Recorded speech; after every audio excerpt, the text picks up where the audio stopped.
Anderson gets us the good shot, gets us the great shot. Extra pass. Extra pass. Okay? Don't hang on to the ball too long. Right? Patrick, make decisions. Right? Everyone move. Jump. Try to use the early jump against them and see if they jump in the middle. If they do, they get shots from the top. Alright? Let's go, Canada! Let's go, Canada! Happy birthday, Lorraine, from hubby Sergio, but also from us as well here at Northcote Arena. So, ladies and gentlemen, it's about time to get back to the game. It is a 1-point advantage. Come on now. Who is supporting Canada? So the second half about to get underway in this gold medal game between Australia and Canada. Australia with the slight 1-point advantage, but this man for Canada, Patrick Anderson, has been having a storming game as expected. Kevin Barry is with me, who's analysing this game from a neutral perspective, although, of course, I've got to tell you, for reasons of impartiality, he does hail from Canada, but so far we've been happy with your impartiality. Kevin, what can we expect as we get underway in the second half? I think you can expect a bit of the same. You can see right now Australia is set up really well on defense, pushing Canada wide again. Canada did a great job against Australia as well, doing the same thing. And, let's hope to see a little bit more shooting improvements, bringing up the stats just a little bit. Anderson, Abdi Dimi, Richard Peter is on. Joey Johnson is the number 8, and Tyler Miller making up the 5 for the Canadian team. Justin Eveson and Brad Ness and Sean Norris, Michael Hartnett, Yannick Blair, the 5 on court for the defending champions. This is Eveson. Anderson to bring it away for the Canadian side. Again, we start off with great defense on both sides, and those are tough looks for both sides, which means it's not necessarily that the offensive percentages are low because they're missing a lot of hoops. They're getting a lot of tough shots. Anderson under a lot of pressure. Not something that bothers the great man. 17 points for the day.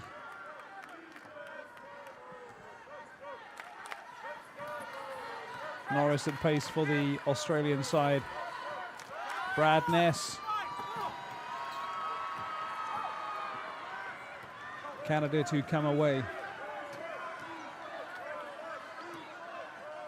Joey Johnson looking for support, shepherded by Eveson and Hartnett. Anderson outside the paint. Richard Peter with a little feint inside Ness to deliver 2 points to his side. That's huge when you can have a midpoint player like Richard going up against a 4.5 player, or sorry, a 4-point player that can get some offense generated. That's what you really want to see, is midpoint players taking advantage of their class mismatches or vice versa. Australia straight back on the scorecard through Sean Norris, who's got 9 points today.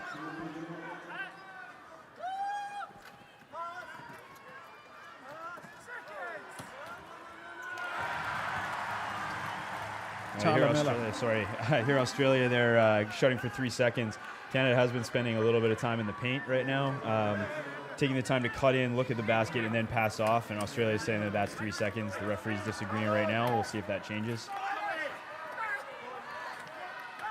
Eveson always moving, looking for his old sparring partner, Ness.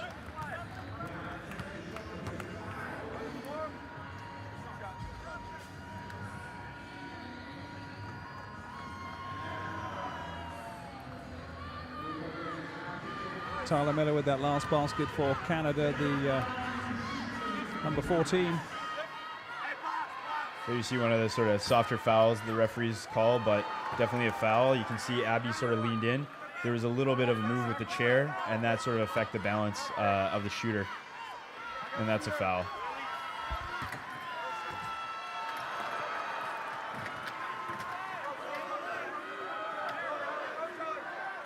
Three-point lead for the Canadian side. Joey Johnson and Anderson and Miller.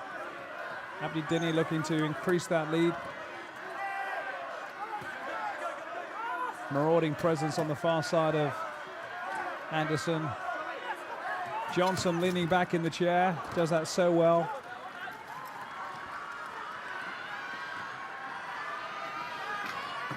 Norris keen to get Australia back into contention. Eveson taking a tumble.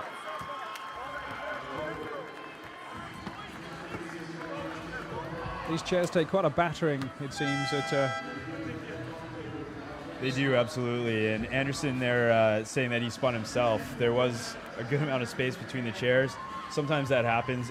From the referee's angle, it looks like there's a dig with the foot plate, and then the guy rotates, but often they're trying to cut and curl so quickly they can put themselves over too. Really, really tough to judge. Eveson normally so good from that position. 1 out of 2. See if Australia can heat up when they get to the free throw line. It's a good chance to get your rhythm, and Eveson definitely got his rhythm from there against USA yesterday, and we'll see if he can capitalize again. Richard Peter to Anderson. Chad Jasmine is on, by the way, for the Canadian side, number 11, replacing Tyler Miller. Tyler Miller, the man with the most interesting haircut, I think, so far I've seen in the basketball. Absolutely, he's got some interesting looks. I think it's a go faster haircut. We'll see that when he comes back on. You can see him at the top of your picture on the sidelines at the moment. Conventional haircut, not a conventional player, Patrick Anderson.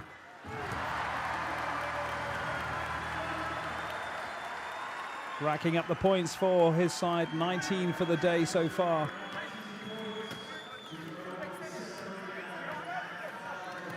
Sean Norris plays his basketball in Perth. Back to his skipper, Brad Ness. Norris again, Eveson supporting. Does it alone. Norris with a clutch basket there. That's a great look for him. Richard and him are very similar in terms of point value, but they're Norris getting the better in the head-to-head matchup there between two of the best 2.5 and class 3 players in the world. Well, Richard Peter left wide open to attempt that basket.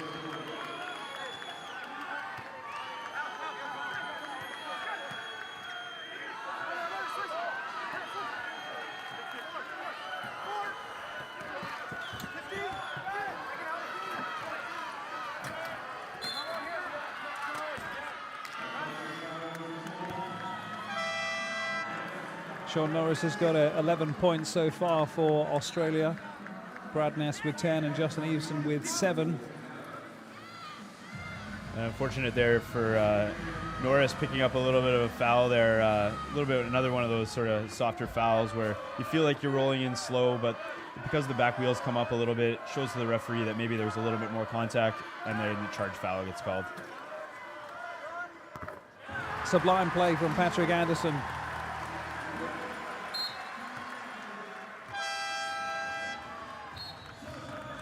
.21 points for Anderson, taking this game to Australia.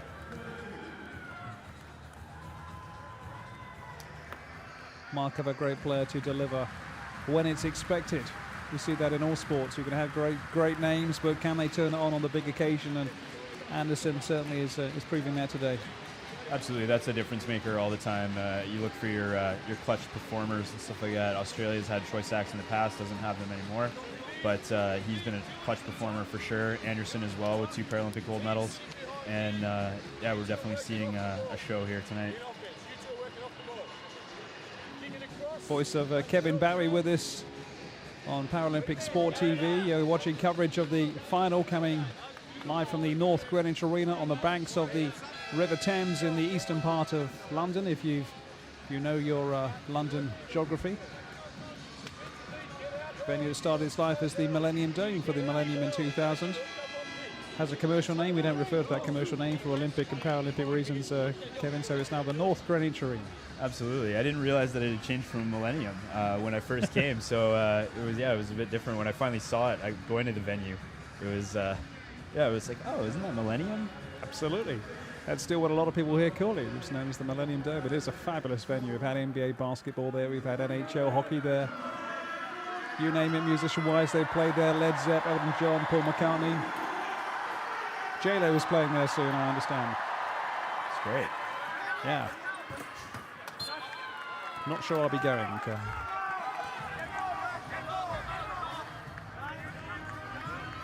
Terrific tilting play there from Joey Johnson just to tap the ball away, making it tough for Australia. I love a low shot clock here. Norris delivering as ever for Australia. So a great example of Norris looking for the head to turn to Knowles. As soon as he sees that head turn by Miller, accelerates to the hoop, and the give and go happens. That's great play. Anderson, feinted ball. Sets up Abdi Dimi. 4-point advantage for Canada. And I guess at this stage you don't want anyone to get too far ahead. And that's when pressure can creep in. Absolutely. Desperation. A game like this, you want to keep runs to a minimum, and they both have been playing tremendous defense so far. We'll see who gets the first sort of momentum swinging basket, be it like sort of a 3 or a big N1 play. That's sort of what I think will break this game open. When is it players will attempt the three-pointer generally? A lot of the time when the defense decides to sag into the paint and you have a really good look with an easy roll and you're in your rhythm, that's when you'll see a lot of three-point shots. Or the other time you see them is low in the shot clock when it can be really, really tough to score. The three-point is sort of your last-ditch effort. Richard Peter getting an awful lot of heat from Norris there. Tough 3-second call on Richard there. It looked like he got the ball out and out of his hand. Doesn't actually have to touch the rim to qualify as resetting that 3 seconds in the paint versus the shot clock, which does have to hit the rim first. Spectacular basket by Norris. Fabulous play by Norris. Doesn't stop fighting and trying. Having an inspired game for the Australian side. Another veteran of this team who's been around since Athens in 2004.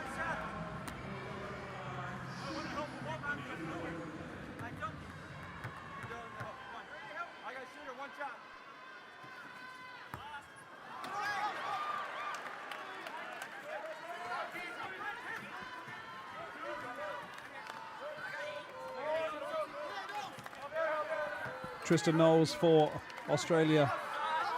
Back to Hartnett.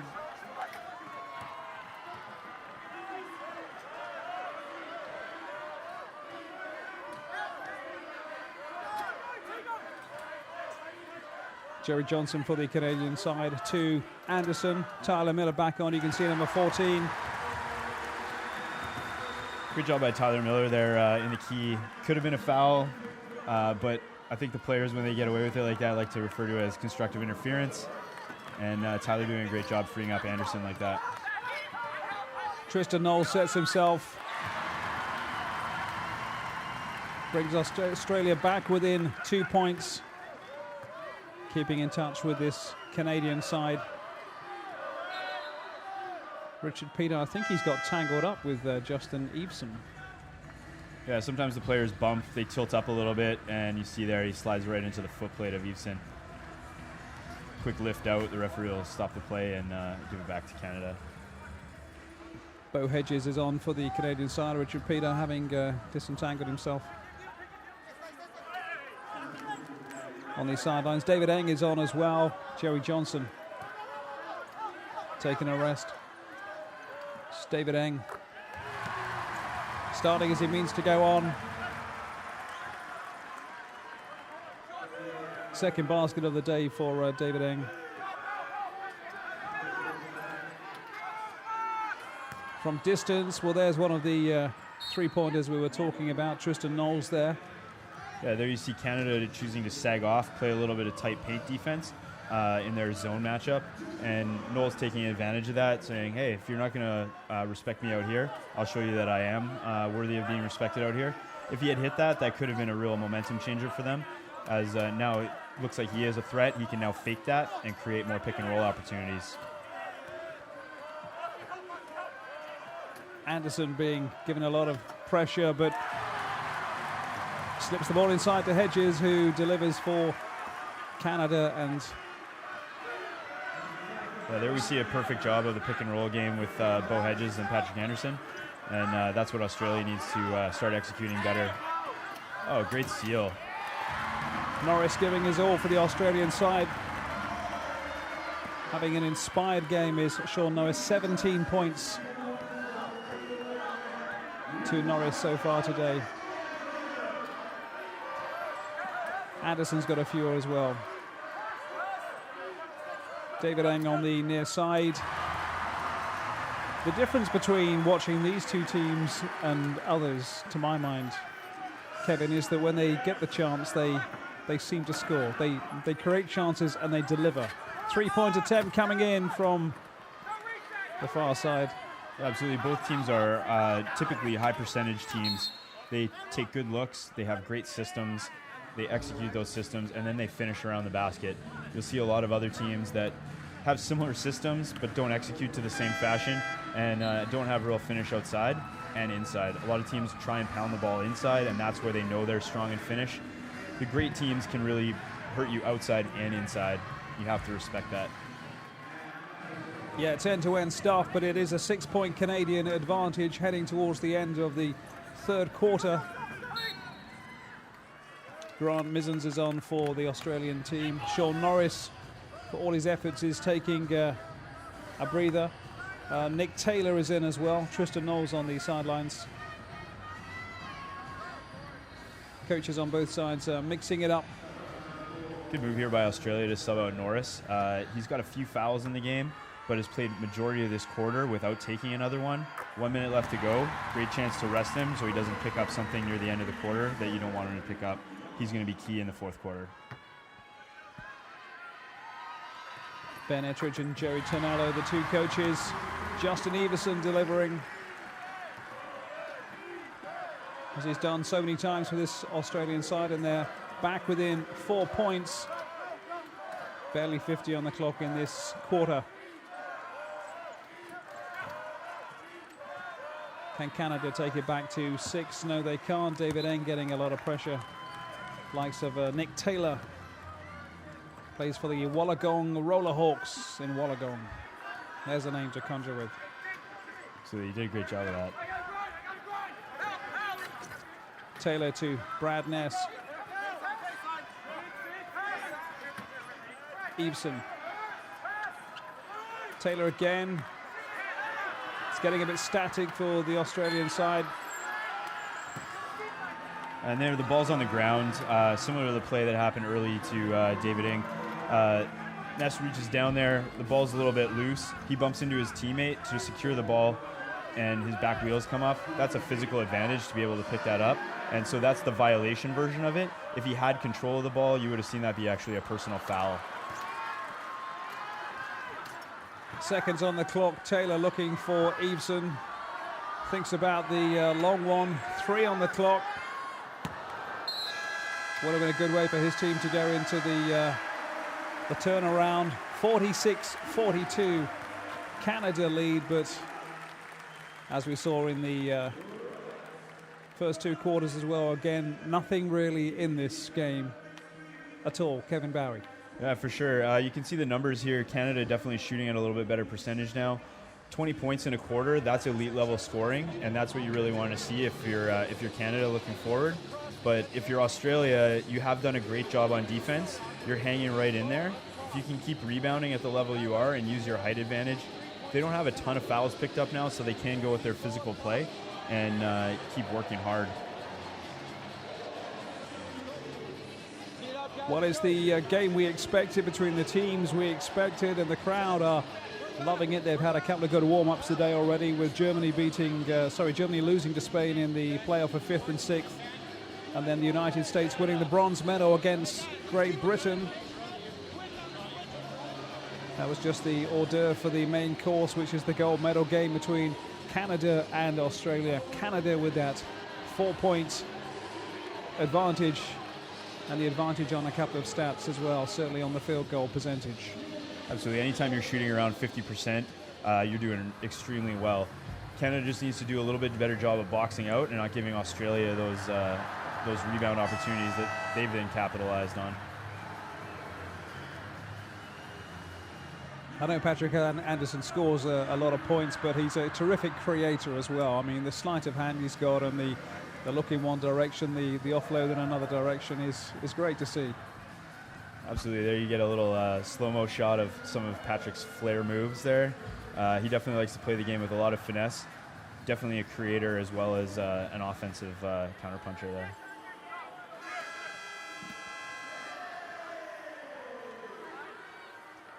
Sort of contrary styles to Ness, who's that power player, really likes to bull his way into the key, but is a tremendous finisher when he has to be and use that height advantage. So we're underway in the final quarter. 4-point advantage to the Canadian side. Gold medal up for grabs. And a reminder, in case you didn't know, that Australia are the defending champions. And who did they beat the gold medal 4 years ago? A certain team called Canada, who have payback on their mind.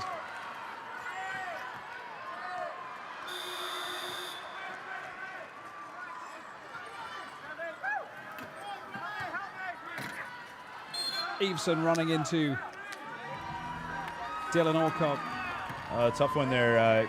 Great switch by Brandon Wagner to get in there and play Eveson, but Eveson hitting and lifting his back wheels, then creating that pass, and that's where we see that become a personal foul.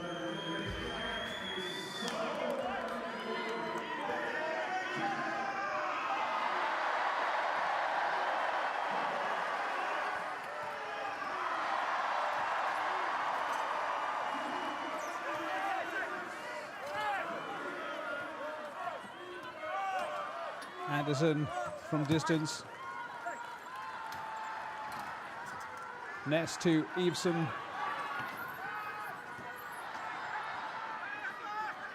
Norris back on this side, so influential in this game. Inside ball. Eveson rarely misses those. Hopefully that'll steady the Australians here. Both teams have come out a little bit ragged after such a great third quarter, but we'll see here. Anderson it is this time within the paint. Trading inside hoops there.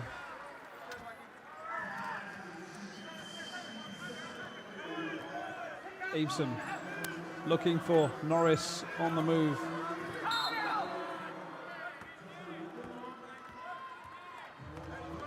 Bo Hedges and Sean Norris coming together.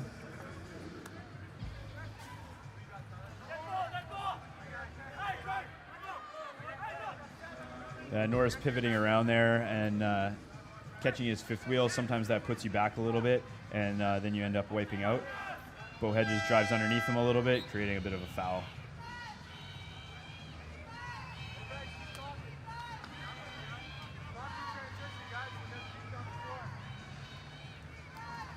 Joey Johnson back on for David Eng for the Canadian side. Tyler Miller is there as well, number 14. This is number 7 for the Australian team, Sean Norris. 19 points to his name today of his team's 46. Canada still 2 ahead. Hedges to Johnson. Anderson inside the paint, back to Hedges.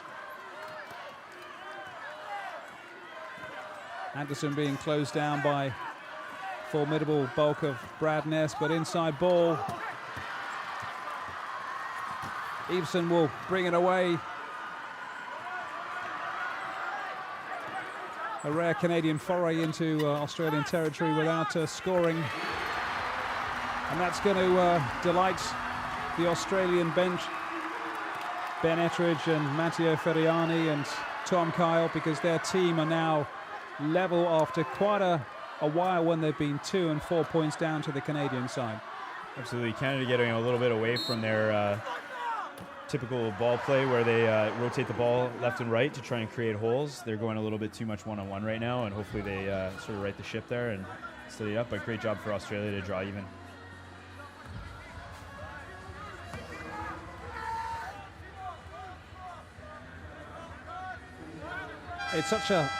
It's such a quality game with quality players that if someone does miss a basket, as we saw there when Canada had that foray into the Australian paint, that it's almost a surprise.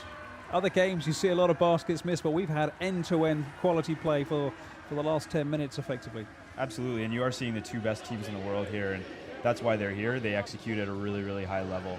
And there are very few teams in the world that can execute at this level, and especially for as long as these two teams have been powerhouses.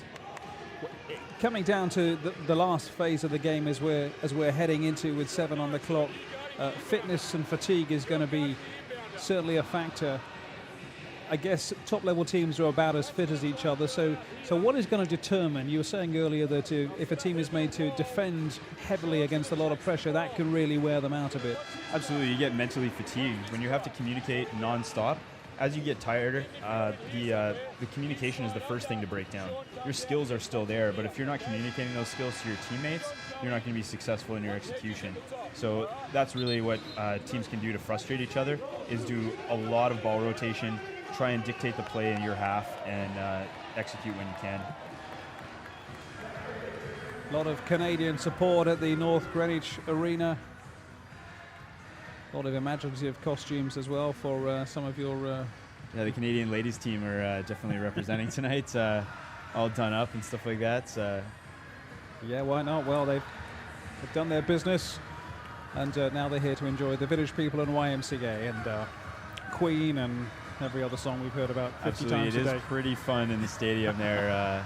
As the announcer likes to put it seems get his boogie on down there. Boogie on down. So we're in a great position, 7 minutes to go, and it's all level at 48 all. The likes of Anderson for Canada and Norris for Australia showing some great skills. Nothing between these two sides, so will it come down to some great plays? Will it come down to a mistake? Will the pressure tell? Time will tell over the next 6.5 minutes. Who'd be a coach? Who'd be Ben Ettridge or Jerry Tonello when you can't even get out there? You coach as well as play? I have coached. I've coached at the Canada Games level and coached some of our BC camps. And it's a pleasure to do. I love to coach new wheelchair basketball players, and that's really what both these sides are really good at too. A lot of their players give back to local sport and help build that next generation, and that helps again achieve high performance results as well as development results. And given the respective ages of these sides and the experience we've spoken about, a lot of players going back as far as Sydney 2000, Brazil in 4 years' time, we could have an entirely fresh-looking roster for a number of teams. You absolutely could. I'm not sure about Australia, but I am sure about Canada. Has several retirements that are already going to take place. Feature players like Joey Johnson are definitely done with their Paralympic lives and will be moving on to do great things in other aspects of their lives. Give us an idea of the sort of commitment that someone like Joey Johnson has got to put in to stay on the team at his age. Well, absolutely. There's great commitment. He actually has his whole family living over with him in Germany. They owned a home there, and that's training 5 days a week, playing games every weekend, traveling around the world, and as well as Team Canada commitments on top of club ball. And that's a very understanding wife and a very supportive family in the Johnson family. His brother is the women's wheelchair basketball national team coach, and their family's extremely involved in the sport in Canada. Richard Peter scoring for the Canadians, another man who's got a family involved in the sport as well. Yeah, absolutely. His wife is the assistant coach for the women's wheelchair basketball national team, and they've been together for a really long time, and yeah, they're a great partnership. Except, of course, if you go home and if your wife is a coach, she's going to tell you exactly what you did wrong as a player that day on the court. Yeah, I think Marnie tries. Richard is a bit of a stubborn individual, but Marnie makes an effort. And Richard always tries to listen. Canada ahead by 2 thanks to that Richard Peter basket you just saw. Sean Norris for Australia. Brad Ness, Eveson in the paint. Ness will go himself. Anderson goes long to Jerry Johnson.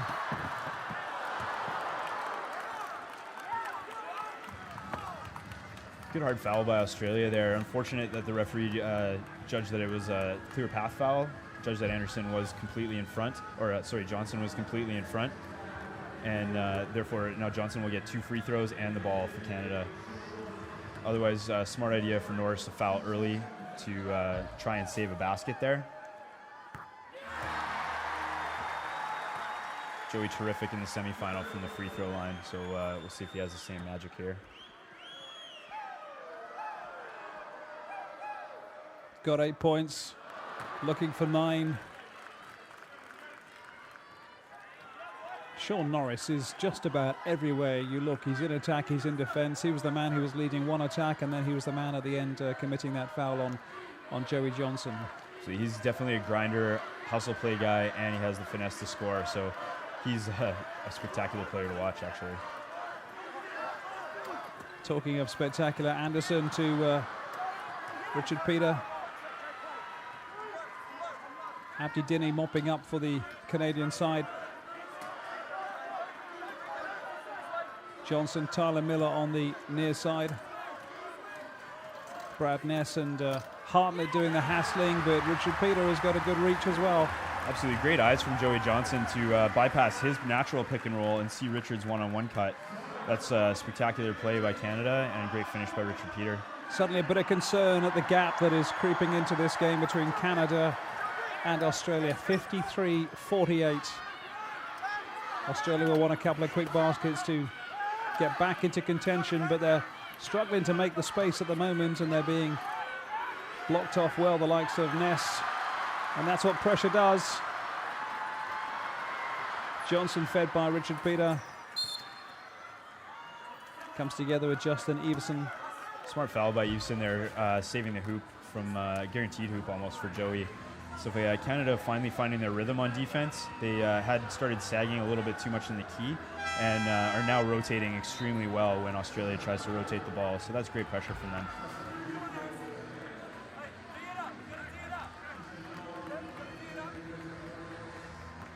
There's a concerned man, Ben Etheridge, on the Australian bench.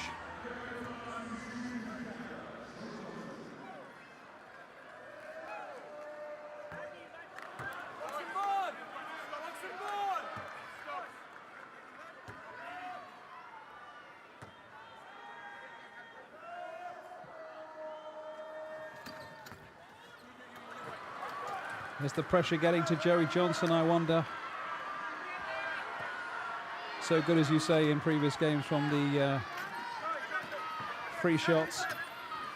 Absolutely, he was definitely the man on end-to-end, both defense and offense in the semifinal that led Canada, and spectacular free throw shooting was a big difference in that game. But here just missing a few, getting rattled, taking a few tough fouls, though, to get there.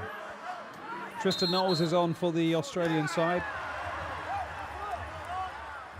Number 9 there with Patrick Anderson.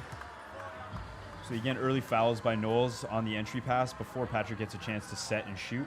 Patrick looking for the hoop and the harm there, but really the referee very correct in giving Canada a sideline inbound here. But I guess they are over the limit, so they'll shoot 2.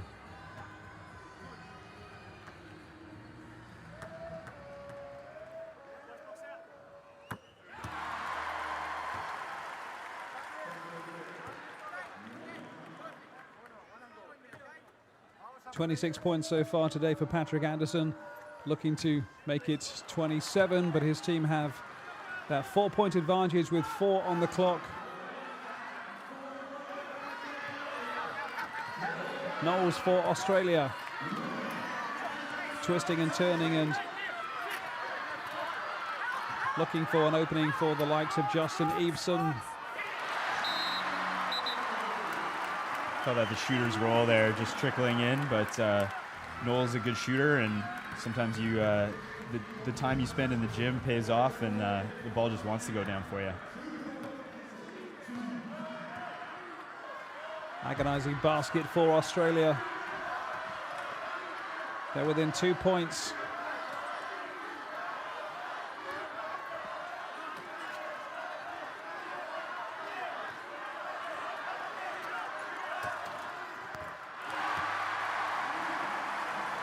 There's not a great deal you can do about it, I guess, when Anderson sets his mind to it like that. Absolutely, he rotates very quickly, and that's really his strength, is less speed and more quickness.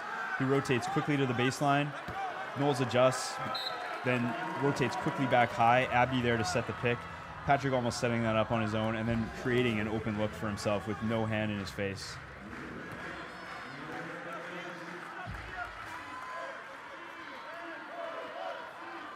Sometimes in basketball you get players like the Kobe Bryants and the Shaq O'Neals and the Michael Jordans where the opposition know exactly where he's going to go or what he's going to do, but they can't do anything about it. We've seen that on more than one occasion in this tournament with Anderson. He is definitely that type of player. Lionel Messi in football comes to mind. Maradona of years gone by. On their day, unstoppable.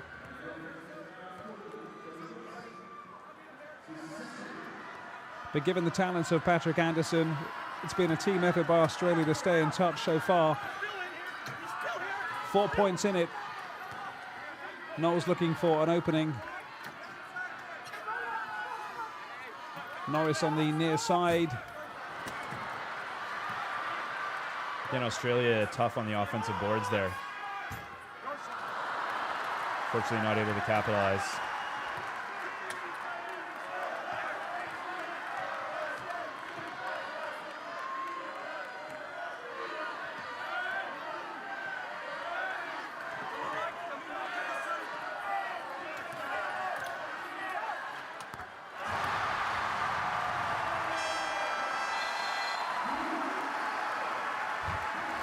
The lead is being stretched just at a decisive point with less than 2 minutes on the clock. 6 points ahead is Jerry Tonello's team. 58-52. Guess who's got 30 of them?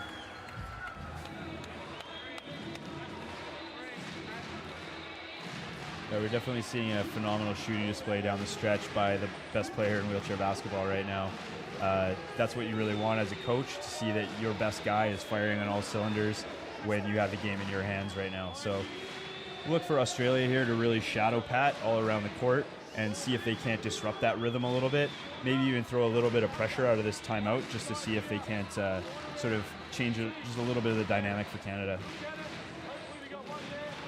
We haven't seen too many attempts at the three-pointers, but given that Canada are leading by 6 points, do you expect Australia, the likes of Ness and Eveson and Norris, to actually attempt the odd distance, or is that too much of a risk even with 2 minutes on the clock?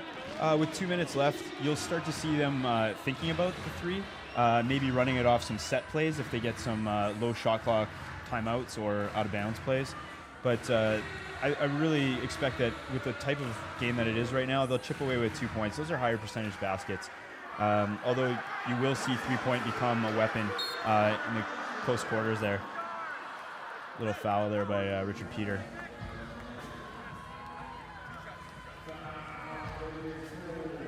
Both players approaching the same path. Sometimes it's the one that arrives just a little bit late that gets the call on them. But I think the referee's got it correct there. Pressure now on Eveson to reduce this deficit.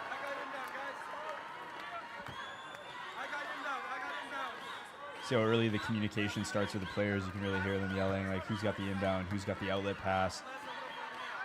That's great to see down the stretch when everybody's tired. Australia within 5. 1:53 to play. You see veterans like Peter and Johnson and Anderson out there. This is a crew that's been out there since the 1998 World Championship, or 1998 World Incredible Championship. experience, isn't it? So very, very experienced side, and definitely comfortable in these sort of situations. Jerry Tonello really going with that type of lineup. Australia now playing the foul game a little bit, I think, just trying to get their fouls up, and now Canada will shoot on every free throw, hoping for misses, get the rebound, outlet it quickly, and try and score in transition. That's really the name of the game here. A lot of tension on these faces, especially on the Australian side.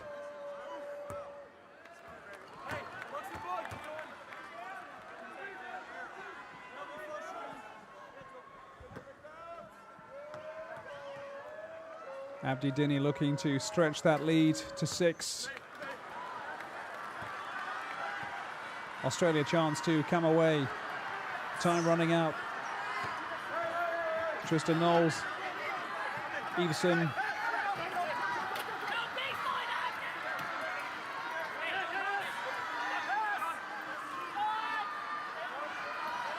Knowles setting himself, getting pressure. It's just going to give Canada the chance to break away again. Noel's really looking to take advantage of a big class mismatch there. Abidini as a 1, and Knowles is a 4. He wasn't able to, unfortunately. Thought really he had a great chance to knock down some points for Australia and bring them closer.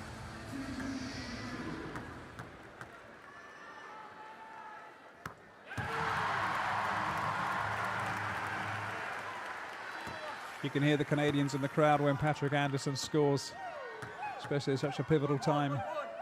6-point lead.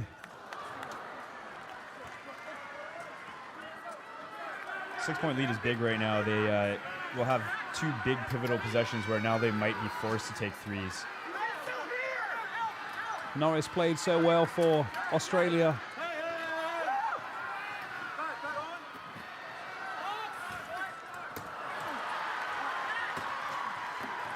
Each time Australia fail to net a basket, it gives the chance of Anderson to break away. Johnson and Dinny with him inside the paint. Lovely dummy.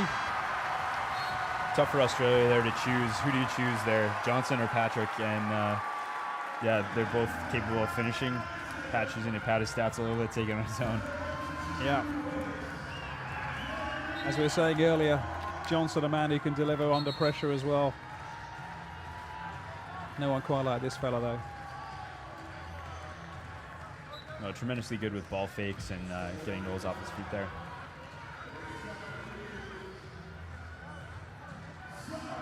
.52 seconds on the clock. 61-53.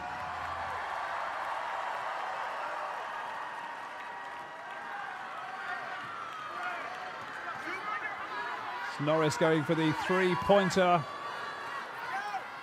Back inside to Brad Ness. 61-55. 40 seconds to play. Richard Peter on his own. We see a 5-hard press by Australia, really trying to pick for the steal there and get some quick, easy points. But Anderson and Johnson able to outlet the ball and to Richard Peter. A smart move for Richard Peter to pull it out and stall time. Buying Australia time. would have really hoped for a wide open layup there and a chance to have the ball shoot another 3.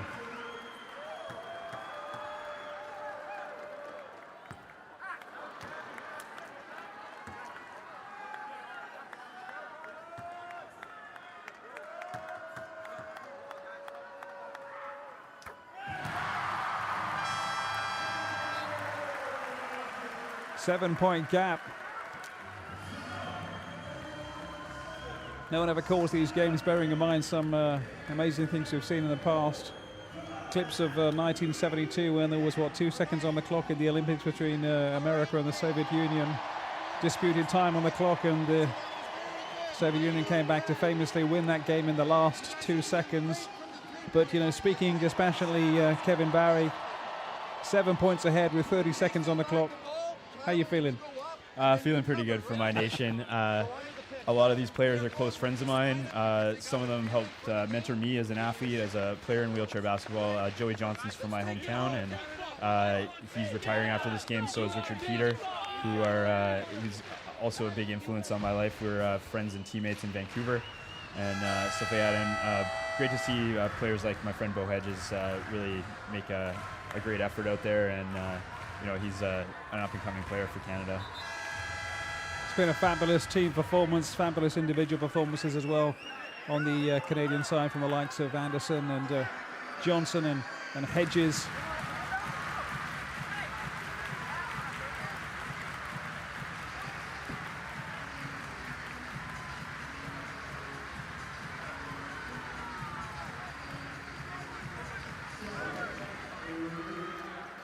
Tristan Knowles is on for the Australian team. Dylan Alcock as well. Nick Taylor's come in. Final throw of the dice from Brett Hetheridge. Second 3-point attempt in the last few minutes. Now, had those two both gone in, you might be not smiling as much as you are now. No, absolutely. Yeah, definitely. Australia has the eye to shoot that, and they definitely didn't really use it as a weapon this game, but they do have that range, and all these elite teams do really. If anybody watched the Beijing semi-final, they would have seen Patrick Anderson nail quite a few threes just to keep Canada in it and then send them to the gold in overtimes, several of them. Pressure throw delivered by one of the most experienced players on the Canadian squad, Richard Peter.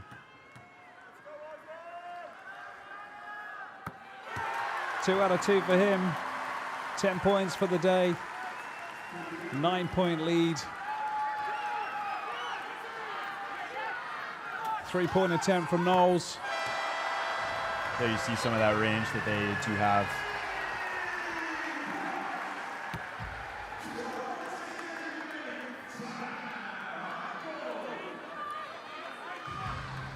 That's one incredible skill, you've got to say, to be doing that at pace.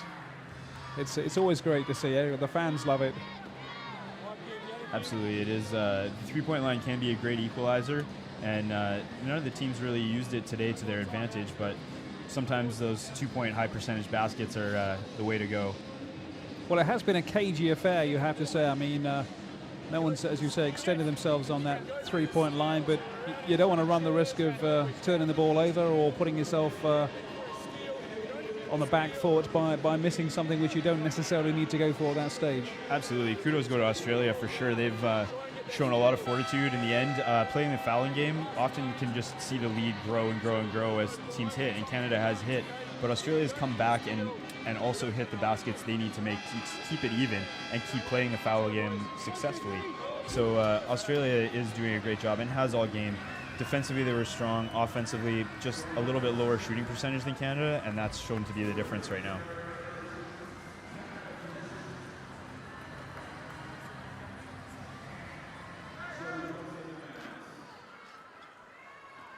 Patrick Anderson will just play keep ball. They know exactly what's going to happen. The crowd knows what's going to happen, and so do the Australian players as well. Done and dusted by 64 points to 58. Delight on the Canadian side. Regaining their Paralympic gold medal that they lost 4 years ago, and gaining revenge over this Australian side. And a few tears, I think, in the eyes of the coach, Jerry Tonello there. Emotive time. Absolutely. Jerry has been coaching this team for a really long time. He was their assistant since Sydney and took over the coaching reins just in Beijing there. And it's been a long time coming for him to get that victory as a head coach, I think. And he definitely deserves it. He pours in tons of hours in wheelchair basketball. And I guess if you're a head coach and you lose a gold medal when you're expected to, as they did 4 years ago, then it really means a lot to him to come back and prove himself as the top man here. Absolutely, a little redemption. Redemption and payback for Tonello and for the Canadian side. Jerry Johnson, Patrick Anderson, and those are the scores. And you can see it was only really up until the third quarter where Canada started to turn the screw with that 5-point advantage in the third quarter. Apart from that, it was effectively even Stevens, very small margins between these sides until that third quarter. We were talking earlier, Kevin, about the difference that the halftime break can make, and it seemed to work better for the Canadian side than for the Australian side, given that third quarter score. Yeah, I would agree with that. I think Canada did an excellent job of adjusting and getting better looks. They actually brought their defense in a little bit, noticing that the shooting percentage probably wasn't as good for Australia, and capitalized on getting better on the rebounding statistics. So disappointment for the silver medal winning Australians, but it's been a fabulous event for them. Team packed with big names and experience, and also some youth in the ranks as well. And I guess any team going into a major championship needs the blend of experience and star names, but also youthful vigor to build for the future, to regenerate. Quite a few players we're going to see back again in 4 years' time on both sides. Quite a few we're saying goodbye to. Yeah, absolutely. You definitely need that balance, and I think that's one of the things that maybe Canada was missing a little bit in Beijing. They had a ton of veteran talent, but not as much youth to sort of add some vibrancy to those veteran players. And this time around, they have a great mix of some young players that are super passionate and drive the passion to come back for a lot of veteran players. So that's great to see. And for Australia, similarly, they have a lot of talent and a lot of height, a lot of depth at the 4 and 4.5 category. We're able to really roll their lineups, and that'll help build experience too, because you get those people in the pressure situation in a gold medal game, and maybe they'll make adjustments for the next gold medal game they play in. Just running my eye down the some of the ages of some of the players. You mentioned that Richard Peter's going to stand down. I think he's the oldest player we've seen today. Yvonne Rouliard didn't come on. We saw him in the semi-finals, of course. Brad Ness. On each other's backs, we stay together. It makes me proud to call myself a roller. It makes me proud to be next to you. Win or lose, I'm proud to be among you boys. Thank you so much for the last 4 years. Beautiful. Thank you. Justin Eveson, I hope to see him in 4 years' time. And there you see Justin Eveson making a great point. They worked together as a team, and they did a great job. When you leave everything out on the court, win or lose, you absolutely feel like you gave it your best effort. You gave it your all. You can't feel disappointed with your silver. You earned your silver medal, and that's what Australia did tonight. You couldn't really look at this Australian side and this performance and say there was any failing there in this final. Is it too simplistic to say the difference was this man? Maybe Pat has something to do with it. Australia maybe needs to look at a little bit more shooting practice. Their shot making wasn't quite as good percentage-wise as Canada, and that was really the factor there. Norris definitely stepped up just as well as Patrick Anderson did. It just wasn't quite enough when you didn't have Ness firing on all cylinders. He's really a difference maker, as is Eveson, and neither one of those high-point players really had the same impact as Anderson did on the game, and as well as Joey Johnson. Yeah, Sean Norris with 19, Justin Eveson with 16, the top scorers for the Australian side, but the difference was the likes of Anderson, who weighed in with 34. Richard Peter got 8, Richard Peter with 10, Joey Johnson with 8, David Eng with 6. Anderson leading the way by a long shot as the top scorer in this game. Feeling he's had a few times before winning a major championship. Must be nice though to do it after losing last time, getting silver last time. Then he took some well-publicized time out from the game, and he's back and as good as ever. Or is he as good as ever? He's definitely showing that he's as good as ever. One of the huge things to respect about Pat is that he did a ton of this training on his own. He's living in New York while the rest of the team are training in pods or traveling around the world. And he's in a gym by himself shooting thousands and thousands of shots. Pat's also a bit of a philosopher in his spare time. Really likes to analyze the sort of his impact on the game and where he can make improvements and what sort of ability he can have and bring and generate like fan support and build the game of wheelchair basketball. So he definitely took that 2 years to explore himself a little bit, and really invigorated him to come back and be the amazing player that you saw tonight in the gold medal game. So Anderson is, he's what, about 33, I think? Yeah, 32, 33. I mean, conceivably, given some of the ages of some players, the Brad Ness and the Joey Johnson, the Richard Peter, we could see Anderson, if his momentum stays the same and his commitment stays the same, for the next 2 Paralympic Games. Absolutely. He's definitely newly married last summer, so we'll see how long he takes to sort of get into family life and stuff like that. But I think definitely Rio for sure is a great possibility for Pat. He's still performing at an elite level, and he has a lot of passion for the game. A lot of passion for music as well, I understand. Absolutely. Great musician, great vocalist. Pat's sort of your all-around superhero, I guess. Well, he's been putting his tremendous skills on show at one of the great music venues in this city. It's becoming one of the leading venues for music around the world. Just about everyone you could name plays here. It's a place that star quality attracts, and they come no bigger than Patrick Anderson in this game, certainly. Well, let's just have a quick flip through what happened in what's been a stunning final between Australia and Canada. Too close to call going into this game. Too close to call for most of the game. Certainly in the first quarter, Australia ahead by just the 1 point, 15-14. Tristan Knowles, Justin Eveson, the big man for Australia, Brad Ness as well. Even Stevens in the second quarter, 12 apiece. Anderson, though, starting to warm up.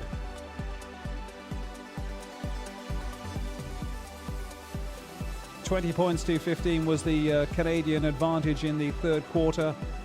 Only a 2-point advantage in the fourth quarter, but the hard work had been done. Anderson, of course, with all those 34 points of his own. Norris leading the line for Australia. Wasn't quite good enough today. 64-58, Canada are the gold medalists. Australia going home with the silver this time round. We'll leave you with some pictures and come back and see the medals in a short while.